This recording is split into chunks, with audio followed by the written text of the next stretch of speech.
Are you feeling the effects of Will and Bo diving for touchdown? Yeah, exactly. Bo had a guy hanging out in the back of the end zone. Could have just hit him and not taken another hit. But yeah, it was good to see those guys obviously get in the game and contribute to the win. And obviously, Will kind of started pretty hot. After the fumble. So, but the first half was pretty solid. How would you just evaluate his play? I think that was pretty good. Best passing day in 14 years around here? Yeah, I mean, I thought he threw it really well. And I thought the guys had good chemistry throughout the week. We threw and caught really well in the week of practice and knew that we had some mismatches in the back end. And if we could protect, we had some really good things going. And the guys up front did a really good job protecting for the most part. And, it was really good to see Josh on senior day, have the type of day he had, and Justin Riggs score a couple of touchdowns. And, just going into it, that was a little bit more of the thought process going into the game, was to try to throw it around a little bit. Are there moments like this when you get the lead, you do some things like, hey, let's get some people involved, for sure. Not just playing them, but Yeah. let's get them the ball? Yeah, you try to, it's tough at the end there when you got guys kind of playing that really aren't practicing with us.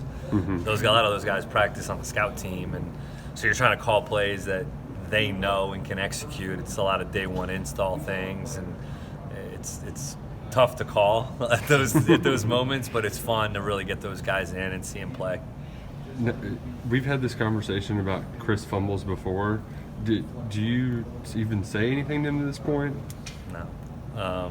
At this point, it's just it just kind of is what it is at this point.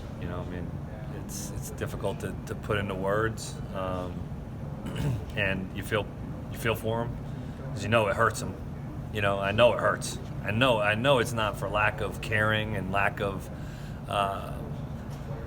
being in the game. It's because he was running hard. It wasn't like he was not in the game and being aloof and you weren't ready to play type of thing. I mean, we get stalemated at the point of attack, and he gets hit from behind, and it just comes out again. So it's just, at this point, there's not really too much to say. I know you're glad for 56 points, but do you sometimes, and I know the perfectionist comes out and you're like, man, we could have put 75 up today.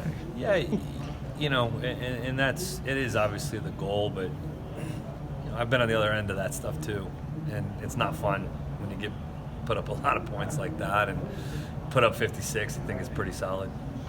We have Brad said when he got here, it didn't take any time for even his kids to learn what Louisville, what Kentucky rivalry is. Yeah. In your limited time here, what have you kind of already learned about this rivalry? Yeah, I've learned that it's extremely serious, and that the level of respect for your opponent is obviously there because of how many good games they've had back and forth, and how obviously they're a pretty talented team, and I think our players know that and respect that about them.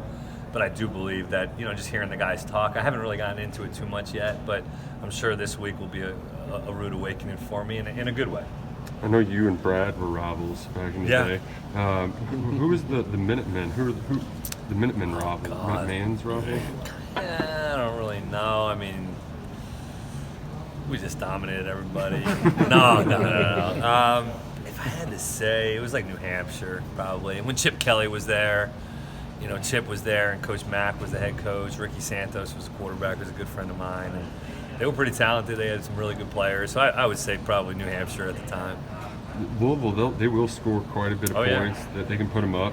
Do you feel like this was a good game to have going into that? For sure. I mean, I think that even last week for us to kind of get back on track, obviously the Tennessee game, we did some good things. And then, I thought we played for, like I mentioned last week, for 30 minutes, almost 30 minutes of complete football. And today we started off a little bit weird and crazy, but I do think that the kids responded the right way. I thought Coach Stoops' message at halftime was exactly what our kids needed to hear, and they responded. And it was good to just get the guys, some other guys in, but I was really pleased with them throwing and catching the way we did. I think a lot of guys contributed to the pass game today, which was nice to see. Mark said he was kind of getting himself pissed off after that first snap. Like, does that translate to your guys? Do they kind of become that way too? Yeah, I mean, it's such a freak thing, it's a play we've repped so many times this year, just catching and flipping it to Wandell.